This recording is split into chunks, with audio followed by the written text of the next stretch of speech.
talks, money talks, yeah, money talks, money talks. টাকা জীবন ঘুরায় ফেলছে। আমার তো মাঝে মাঝে মনে হয় যেন একটা টাকার পুকুর করব।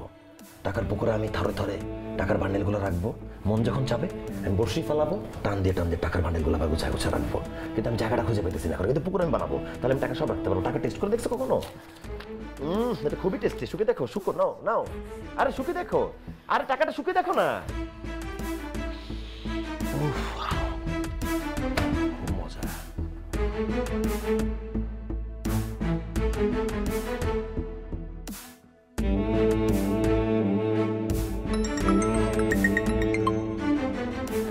হ্যালো হ্যালো স্যার, আপাতত কয়েকদিন অফিসে আইসেন না, বিশাল ঝামেলা হয়ে গেছে। আমি দৌড়ের উপরে আছি, আপনিও দৌড়ের উপরে থাকেন স্যার। আচ্ছা ঠিক আছে।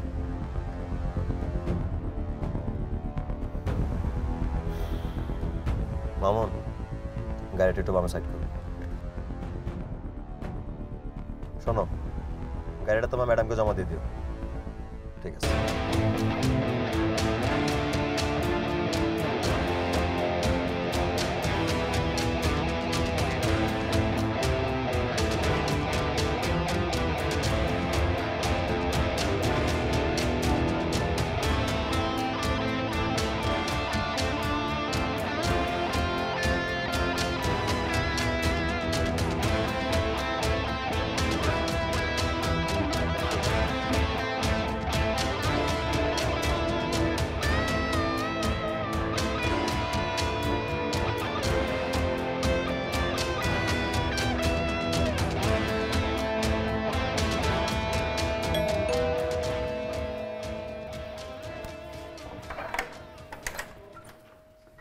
আসসালামু আলাইকুম। ওয়ালাইকুম আসসালাম। এটা কি রিপন সাহেবের বাসা? জি। ওনার নামে সার্চ ওয়ারেন্ট এসে আমরা তল্লাশি চালাতে আসছি। মানে এই দেখো, এই যে এটা কি করছেন? সার্চ ওয়ারেন্ট মানে কি করেছে রিপন? দেখেন। উনি একটা ব্রিজের কন্ট্রাক্ট পেপারে সিগনেচার করেছিলেন। ব্রিজটা ভেঙে 5 জন লোক মারা গেছে। এখন ওনার নামে গ্রেপ্তারি পরোয়ানা জারি হয়েছে। স্যার কোথাও পাইনি। কোথাও পাওনি? স্যার কোথাও পাইনি। ওনাকে থানায় আসতে বলবেন, পুলিশ ওনাকে খুঁজছে। কোনো প্রকার চালাকি করবেন না, তাহলে কিন্তু আপনাকে অ্যারেস্ট করা হবে। এই চলো।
তুমি কি করছো বলো তো?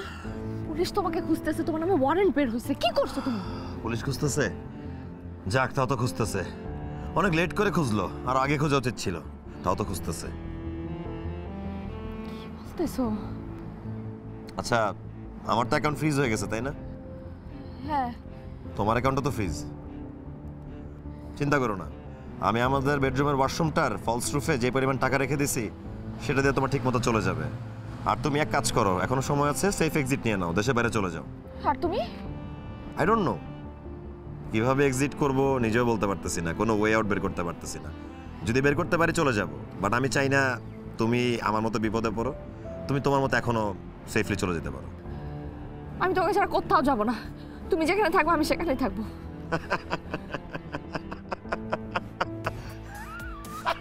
স্মৃতি, এটা আসলে ওয়ান ওয়ে। আমি ওয়ান ওয়েতে চলে আসছি, এই ওয়ে থেকে ব্যাক করা সম্ভব না। আর আমি যেরকম বিপদে পড়ে গেছি, আমি চাইও না তোমরা এরকম বিপদে পড়ো, আমার ফ্যামিলি মেম্বারে কেউ বিপদে পড়ুক।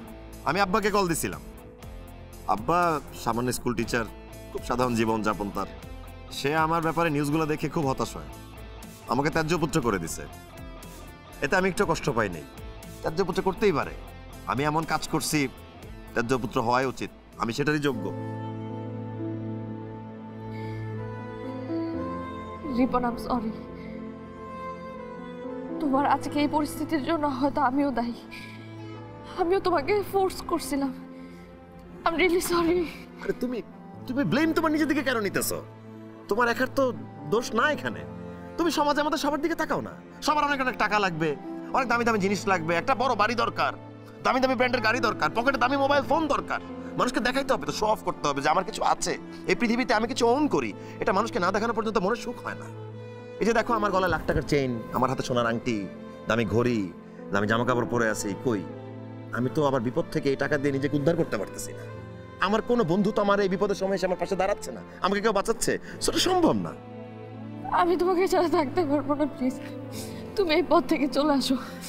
তুমি সবকিছু ছেড়ে দাও, কিচ্ছু লাগবে না। তুমি আমার আগের রিপোর্টটা হয়ে যাও প্লিজ। আগের রিপন? আসলে আমি এখন এই রিপন হয়ে গেছি, আগের রিপন তো আর হওয়া সম্ভব না।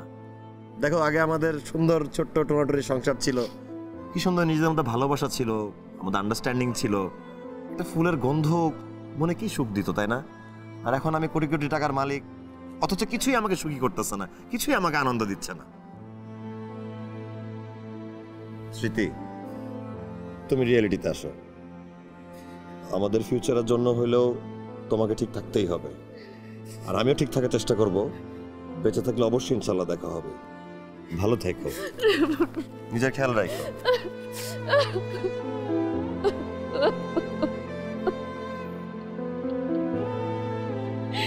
রিপন